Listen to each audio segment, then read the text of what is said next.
Assalamualaikum warahmatullahi wabarakatuh. Selamat pagi anak-anak, bertemu lagi dengan saya, Diah Arum Anggraini. Bagaimana kabarnya hari ini? Semoga kalian tetap dalam keadaan sehat ya. Baik, ada yang masih ingat minggu kemarin kita belajar mengenai apa? Ya, mengenai virus. Baik itu pengertiannya, prosesnya, maupun peranannya. Baik itu peran yang menguntungkan dan peran yang merugikan. Hari ini kita akan belajar mengenai cara mencegah penyebaran virus. Adapun tujuan pembelajaran ini yaitu untuk mengidentifikasi cara-cara pencegahan virus, menganalisis hubungan struktur virus dengan cara pencegahan secara fisik, kimia, dan biologis, mendeskripsikan peranan vaksin dalam tubuh, serta mengkampanyekan solusi cara pencegahan penyebaran virus tertentu. Sebagaimana telah disampaikan di bagian sebelumnya, virus dapat menyebar dengan sangat cepat melalui berbagai perantara. Bagaimana cara virus menyebarkan dirinya? Bagaimana cara mencegah penyebaran virus? Penjelasan tersebut akan dipaparkan dalam video pembelajaran ini.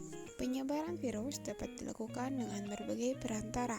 Ada yang melalui gigitan nyamuk Aedes aegypti yang menyebarkan virus dengue, di mana virus ini bisa menyebabkan penyakit demam berdarah.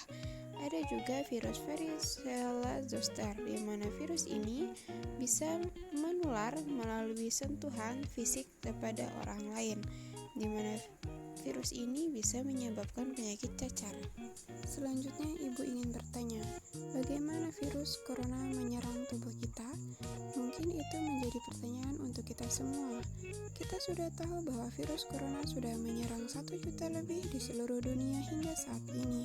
Tetapi mungkin ada yang belum tahu bagaimana virus ini menyerang tubuh kita. Mengapa infeksi virus ini bisa mematikan? Mari kita bahas bersama-sama. Semua dimulai dari sini.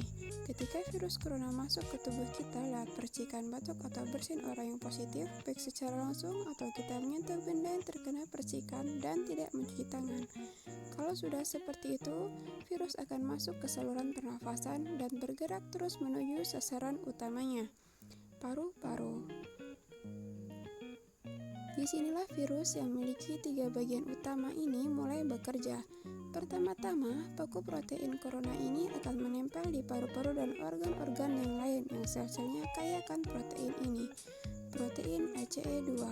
Kalau paru-paru ini diibaratkan rumah dan virus corona ini perampok, maka ACE ini ibarat gagang pintu rumah kita. Begitu sudah menempel, perlahan tapi pasti, virus ini akan mendorong masuk ke dalam sel kita. Dan begitu berhasil masuk, maka disitulah aksi sebenarnya dimulai. Di fase ini, tubuh virus corona akan membuka dan sang hacker pun terbebas. Dia akan menghack inti sel sehat dan menipu sistem imun tubuh kita agar tidak menyerang virusnya, sekaligus membuat inti sel memproduksi cikal bakal virus corona baru. Sel yang sudah terinfeksi dan dihack ini akan terprogram untuk bunuh diri dan melepaskan jutaan virus corona yang siap menginfeksi dan menghack sel-sel sehat lainnya. Ya, awalnya mungkin kita terinfeksi virus corona yang jumlahnya sedikit, tapi dalam hitungan hari akan ada jutaan bahkan miliaran virus corona baru, sehingga di paru-paru kita dipenuhi oleh mereka. Ternyata mimpi buruknya ada setelah ini. Ketika virus sudah penuhi paru-paru kita, sistem imun kita merespon, diibaratkan polisi dan tentara yang meluncur ke tempat kejadian perkara. Tapi inilah yang membuat ngeri. Virus corona menjadi penipu ulung yang bisa menipu sistem imun kita. Mereka membuat sistem imun menyerang membabi buta, termasuk menyerang sel-sel sehat kita. Mereka menjadi tidak tahu mana kawan dan mana lawan, dan perlahan-lahan menjadi senjata makan tuan. Buat sebagian kasus ini, kejadian ini tidak berlangsung lama, karena jika sistem imun kita kuat, maka mereka akan menang dari segala taktik virus corona. Tapi terkadang tubuh kita bisa lemah, dan itu efeknya bisa parah. Kita bisa terkena radang paru-paru. Akibat sel sehat di sini yang sudah tidak bisa menahan bakteri pneumonia. Bahkan, kasus yang kritis, bakteri ini tidak berhenti di sana. Mereka bisa masuk ke aliran darah dan akhirnya menyerang suhu tubuh. Kalau sudah seperti ini, bernafas saja sudah susah, bahkan bisa menyebabkan kritis. Mungkin mendengar fakta-fakta penyebaran virus membuat kita takut, tapi jangan khawatir. Kita punya cara untuk mencegah penyebaran virus-virus tersebut dengan 5 langkah berikut. Pertama, biasakan cuci tangan dengan sabun dan air mengalir minimal 40 detik atau gunakan cairan pembersih tangan berbasis alkohol 60%. Kedua, hindari menyentuh mata, mulut, dan hidung yang merupakan pintu masuk virus ke tubuh kita. Ketiga, jika batuk dan bersin, tutuplah mulut dengan lengan bagian dalam atau tisu dan gunakan masker. Keempat, hindari kerumunan atau kegiatan yang melibatkan banyak orang. Jaga jarak 1 meter atau lebih dengan orang lain. Kelima, jika ada gejala terinfeksi virus corona, segera hubungi hotline 119 extension 9. Dengan ini dapat membantu pemerintah atau petugas kesehatan bekerja lebih efektif melawan COVID-19.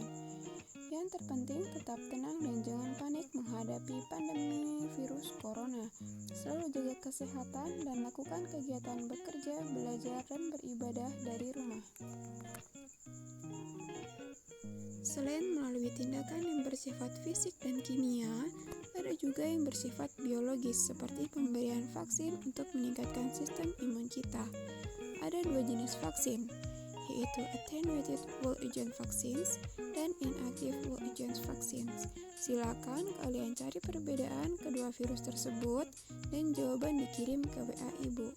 Membahas mengenai vaksin, yaitu vaksin merangsang sistem kekebalan tubuh manusia untuk mengikat patogen dan menghasilkan antibodi, sehingga ketika tubuh terserang patogen tersebut, tubuh telah memiliki persiapan untuk melawannya. Jika tubuh terinfeksi virus, dapat diobati dengan zat antivirus dan pemberian antibodi seperti penerapan terapi plasma darah pada pasien COVID-19.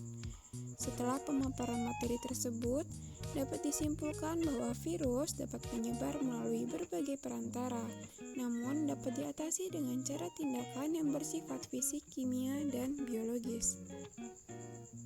Untuk mengetahui sejauh mana pemahaman kalian, di sini sudah ada contoh poster dalam mengkampanyekan pencegahan penyebaran virus corona. Tugas kalian yaitu, silakan kalian membuat poster tentang pencegahan penyebaran virus semenarik dan sekreatif mungkin. Selanjutnya, poster tersebut bisa kalian unggah di Google Classroom. Batas pengumpulan tugas maksimal 1 minggu. Demikian materi kita pada pagi hari ini. Silakan kerjakan tugas tepat waktu dan tetap patuhi protokol kesehatan. Saya ucapkan terima kasih. Wabillahi taufiq wal hidayah. Wassalamualaikum warahmatullahi wabarakatuh.